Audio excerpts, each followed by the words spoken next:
Selamat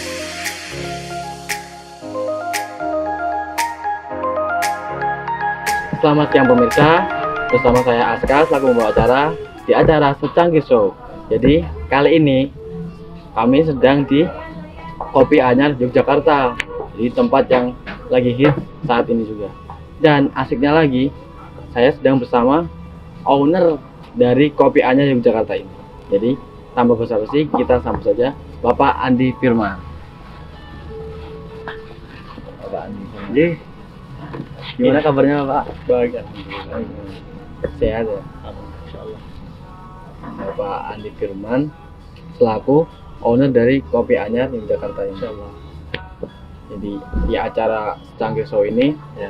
kami ingin tanya-tanya ini tentang pandangan Bapak dari kopi ini, terus awal mula merintisnya, setelah itu usaha-usaha lain, yang investasi yang lainnya, kemudian selaku pemimpin dari sebuah brand dari Kopi Anyar ini, pasti kan adalah kita ngelakuin hal-hal yang menjadi brand ini bisa berjalan terus. Jadi lanjut yang pertama aja, bagaimana awal mula Bapak untuk mendirikan usaha Kopi Anyar ini?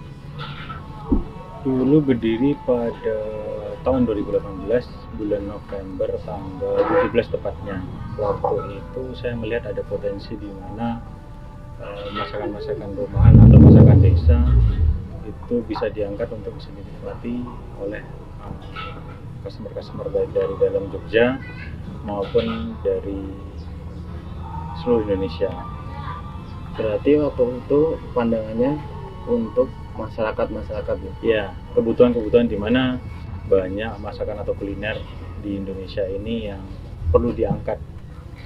Salah satunya yang saya angkat di sini mungkin bongkos, lodeh deso ataupun tumisan-tumisan di mana kita tidak bisa mendapatinya lagi di rumah makan biasa. Jadi dulu itu awal mula itu awal target konsumennya itu dari masyarakat sendiri atau anak-anak muda atau Semua kalangan, baik dari keluarga, anak muda, perusahaan, sekolah maupun ya anak-anak mahasiswa-mahasiswa yang sekarang lagi gandrung dengan kopi. Tapi kita tidak hanya menyediakan kopi sih sebenarnya, intinya masih ada masakan-masakan desa berat di mana bisa dinikmati juga di sini. Gitu. jadi awal mula tuh melihat kuliner Jogja ya, Ya, kalau nggak salah jadi cinta sama kuliner Jogja terus dikembangkan ke usaha Kopi rumah Anyar. makan, ya warung kopi Anyar. Iya, itu perjalanan karir Iya. dari bapaknya itu setelah mungkin lulus SMA atau itu lakukan apa? Oh, sebelumnya waktu itu selesai kuliah, saya sempat berkarir di salah satu bank BUMN yang ada di Indonesia. Itu kurang lebih hampir 14 tahun saya berdiri di sana dan saya berpikir kenapa tidak saya mencoba untuk mendirikan rumah makan atau usaha kuliner. Bagaimana kan nanti tanggapan dari masyarakat, ternyata alhamdulillah cukup bagus dan tahun 2018 saya keluar dari perusahaan tersebut dan mendirikan kuliner ini. Berarti dulu latar belakang pendidikannya Sarjana hukum.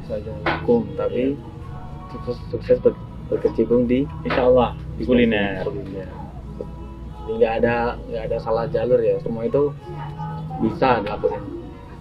Kemudian yang selanjutnya, oh ya, terus kan dari teman-teman itu dari yang saya tanyain kan ada yang penasaran nih tentang gimana Bapak bisa memimpin Kopi Anyar ini sampai saat ini, dan juga ada investasi usaha-usaha lain di beberapa tempat di Yogyakarta ini. Itu kan nggak gampang, jadi perlu jiwa kepemimpinan. Dari netizen itu ada yang tanya, jadi selaku pemilik brand Kopi Anyar ini pasti ada jatuh bangun lah usaha. Bagaimana Bapak menyikapi hal itu? Intinya ikhlas, intinya sabar dalam menghadapi usaha, karena usaha itu tidak serta-merta menuai hasil yang maksimal. Dalam penerapan saya terhadap kepemimpinan saya di warung kopi Anyar itu lebih menerapkan tidak dari atasan ke bawahan, tapi lebih ke arah kekeluargaan. Jadi saat penerapan karyawan terhadap warung kopi anyar itu bikin mereka merasa memiliki, bikin mereka merasa seperti keluarga saat berada di sini. Jadi tidak hanya sekedar bekerja untuk sebuah rumah makan, tapi merasa memiliki, merasa mencintai terhadap warung kopi anyar tersebut. Jadi insya Allah di saat jatuh, di saat bangun, di saat berhasil, itu bisa dilakukan bersama. Intinya seperti itu. Oh ya, terus itu yang memotivasi Bapak buat terjun di kopi anyar, kemudian ada usaha apa tuh? Pantry. Paku Alam di Yogyakarta yang lain itu, yang memotivasi Bapak untuk terus berkembang. Karena banyaknya peluang di saat saya melihat Jogja ini kan penuh dengan mahasiswa, penuh dengan keluarga, penuh dengan pensiunan, penuh dengan perusahaan-perusahaan, di mana di situ banyak sekali peluang dari sisi kuliner. Dilihat dari segmen-segmented yang dibagi, ya itu tadi, mengevaluasi dari sebuah pasar itu sangat banyak peluang yang bisa didapatkan. Saya juga punya satu pantry Paku Alaman dan satu lagi pantry Jogja. Di sana memang harga mahasiswa, segmented saya lebih ke mahasiswa dan para pelajar, anak-anak muda, nongkrong dan sebagainya, dan saya berikan apa yang menjadi kebutuhan mereka. Intinya seperti itu. Jadi melihat peluang, terus Segmented pasar. Baik. Kemudian lanjut lagi, ada pertanyaan yang unik nih dari netizen, yaitu sudut pandang Bapak mengenai kopi dan senja. Oh iya, Untuk milenial ini pastinya. kopi itu panjang, kopi itu lebar, kopi itu luas. Di mana kopi itu tidak hanya bisa dipandang dari sisi sudut pahit, hitam, atau mungkin identik dengan panas, tapi justru kopi itu banyak cerita, banyak hal yang bisa dibahas, banyak hal yang bisa disimpulkan, dan itu menjadi sebuah inspirasi jembatan di mana nanti kita bisa tahu kondisi apa yang terjadi pada Indonesia atau dari kita sendiri.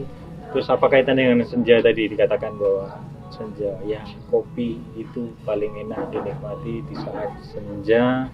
Senja itu diseduhkan dengan adanya kopi di depan kita melihat banyak peluang, banyak hal, intinya keikhlasan, sabar menghadapi hidup yang tidak manis di depan.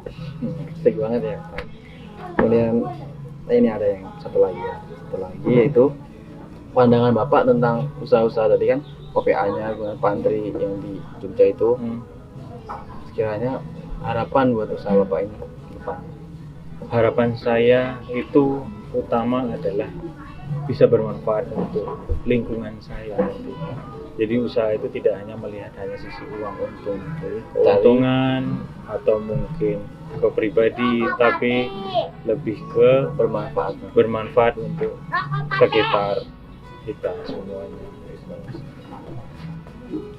Oh ya, ada satu lagi nih dari teman tanya, pendapat Bapak atau masukan Bapak untuk mahasiswa atau anak muda yang mereka juga ingin terjun di bisnis ini, kuliner kopi. Menurut saya cukup bagus ya, dimana anak muda bisa berpikir lebih cemerlang, lebih luas dalam melihat sebuah rezeki itu tidak hanya datang dari bekerja di dalam perusahaan atau ikut dari satu instansi, tapi justru malah kita membuka usaha itu berarti membuka harapan bagi Indonesia, membuka harapan bagi lingkungan, memberikan manfaat dan keberkahan bagi lingkungan sekitar. Gitu. Jadi kalau saya secara pribadi, anak muda saat ini justru lebih saya sarankan untuk berkembang dari sisi bisnis saja. Monggo dari hobi ataupun dari sisi kuliner, sangat-sangat saya harapkan. Terima kasih Bapak. Terima kasih banyak. Ya.